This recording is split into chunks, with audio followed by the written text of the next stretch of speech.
I'm happy to be talking to you about that BTC power duo, DCA and self-custody. I know it's been like 3 days. Lots of you have probably been. Maybe I've talked to you already at the booth where we've been with Pocket Bitcoin. The reason, of course, why I talk about DCA and self-custody is because that is exactly what we solve with Pocket Bitcoin. So we have the solution to the problem that I'm presenting to you.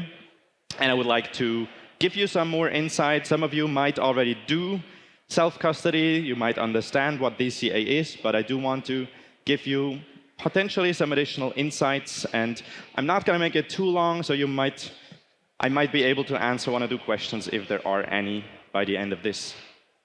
So the BTC power duo, DCA and self-custody. So I'm basically going to tell you why, first of all, you should self-custody, why that is very important. And it is not only important for you personally, but it is personally also, it is also very important for the people you know. So you must have a vested interest in other people self-custodying too. And of course, you do want to buy Bitcoin all the time. Gonna keep that part a little shorter. But DCA will be the first topic that I quickly introduce, and I'll give you, this is going to be the most boring slide that you'll see, but nonetheless, I do want to give you the definition of DCA. It has been coined, the term, by Benjamin Graham in his book, The Intelligent Investor, and he basically said that if you invest the same number of dollars over a certain period, whether that's a month or a quarter, then you will most likely end up with a satisfactory overall price. Right, so that is what we understand when we talk about DCA. Let's look at some of the benefits that come with DCA. What does that exactly mean? So, mitigating volatility risk. As we all know, Bitcoin, it goes steep in both directions. It goes quickly up, it goes quickly down. And what we want to do when we DCA is basically flatten that volatility risk. So you want to buy when the price is high. We are okay if we buy, we are okay buying high, but we are also going to buy low due to the fact that we do it in a regular interval. We offer that at Pocket, so you can, with Pocket, just set up an order and DCA on a whatever you choose. We have clients that do that on a daily basis. You can do that on a weekly, on a monthly basis, and just flatten that volatility risk for you while you acquire Bitcoin over a longer time horizon. That is the next point, a long-term investment approach. When we do this and look at Bitcoin's history, we can see that it's very hard actually to look at any time horizon of 3 years or longer where you wouldn't have ended up in making a profit. Like if you do this kind of investment with Bitcoin, you end up most likely with a reasonable result. Emotional decision making, of course, another very important point.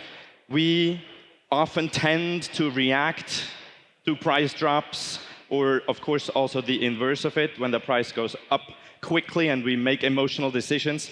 That's what we remove when we DCA in Bitcoin.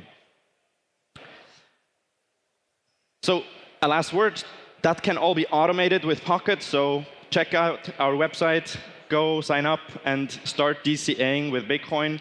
And now to the even more important part, the part or the sort of, view or self-custody as a security aspect of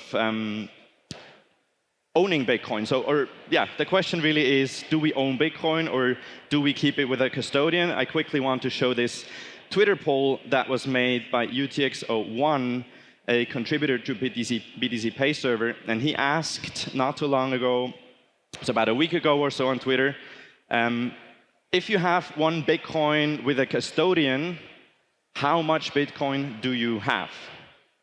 The options were 1 or it was 0, and I presume most of UTXO1's followers do self-custody, and they've been probably around for some time because the results were pretty stark and pretty clear. There were 400 votes, so roughly 15 people thought that you actually own one Bitcoin, and the whole rest thought, no, you do not own Bitcoin. If you keep Bitcoin with a custodian, you actually do not own it.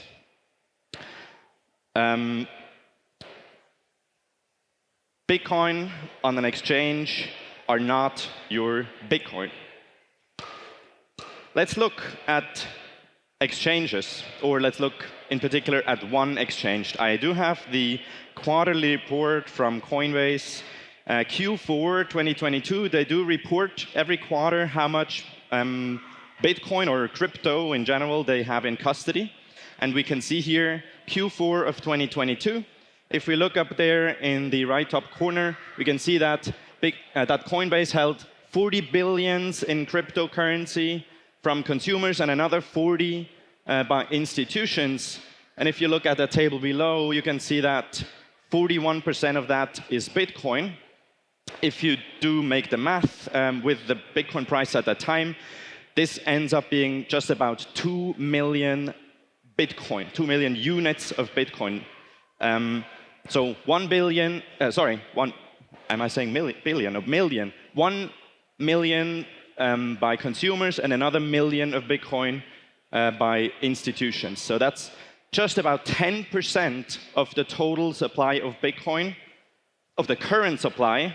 So 19.4 million Bitcoin are in circulation. 10% of that is owned by Coinbase, basically. It's not with the rightful owners, or you have to take it off of the exchange in order to call that Bitcoin yours. And of course, there's many more.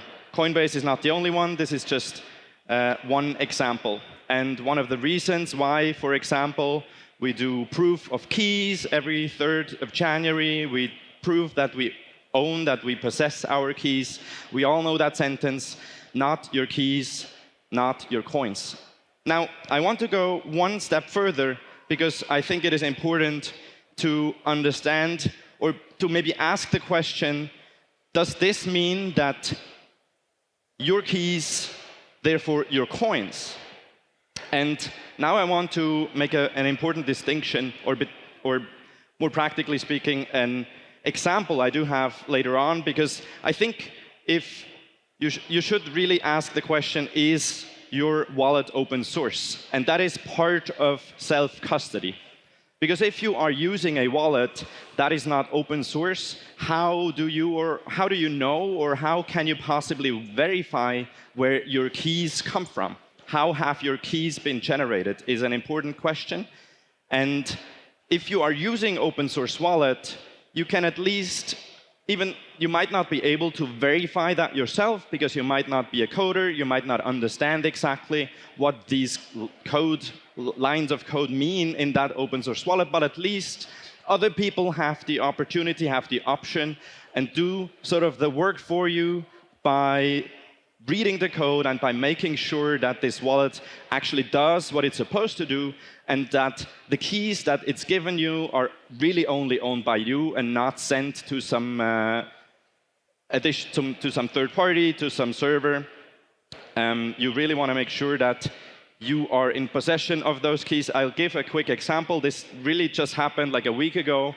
This wallet, Atomic Wallet, they were tweeting, they were saying, oh, we have received reports of users' wallets being compromised.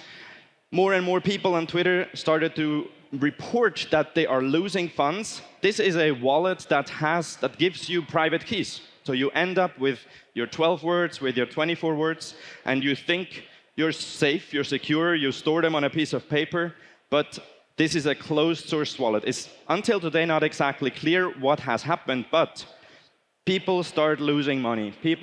My funds have been taken, I'm screwed, losing almost half a Bitcoin, and people lose more, $500,000 lost, 12K from me, 40,000 from me.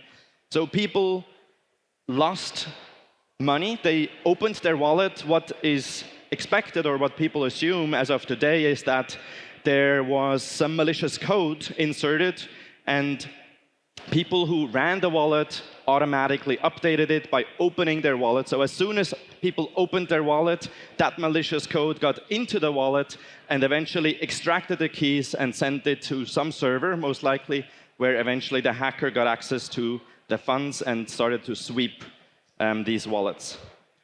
One extremely important thing here, and I'm highlighting it. One person said, my 35 Ether, they're gone, they were drained. Man, I trusted you guys. And that is exactly what we're talking about. We're talking about minimizing the trust. And again, even if you're personally not able to verify what the code does, at least give somebody else the chance to look at the code and delegate some of that trust to the open source community that makes sure that your wallet is safe. That's really the most important part. I really just quickly touch upon a step that you could add on top if you want to even go further and improve on your self-custodial setup, would be running a node. We hear that often too. Extremely important in that context. Just running a node is not enough. You need to run a node, and it should be an economic one. Very good article by Staticus from Shift, or from Bitbox, rather, about why nodes are important, but only nodes that we actually use to verify and to check what the balances of our wallets are. Because if we run nodes that just relay transactions and that just are part of the network without actually doing any verification work, they are not all that helpful. We don't really need any more of those nodes. So if you do run a node, make sure that you take your open source wallet and you hook it up to that node and verify what is going on in the network. That is the only way in which nodes really make sense and help you to strengthen the network. Because just running a node, just running an Umbrel, just running a Raspberry Blitz on its own doesn't really do all that much. You need to verify what is going on in order to prevent, let's say, double spends, or if miners all of a sudden decided they are getting more than the actual current block reward. We need to stop these blocks and make sure that that the Bitcoin network cannot be compromised. So, a few key takeaways. Hold your own keys. Make sure that these keys come from an open source wallet. It really doesn't hurt if you go onto that GitHub repository or wherever that wallet software is hosted, click around a bit, even if you do not understand the code. Open it up, read a little bit through the issues that have happened, get some sense of what is going on, even if you do not understand. Look at the activities, maybe see whether the wallet has been actively developed on or whether that's just been laying there for years and nobody has maintained or updated it. So run open source software. If you want to go a step further and run a full node, then do that by running an economic full node. And last but not least, once again, no investment advice. Buy Bitcoin and do it all the time. Thanks very much. And if there's any more questions, I'm happy to answer.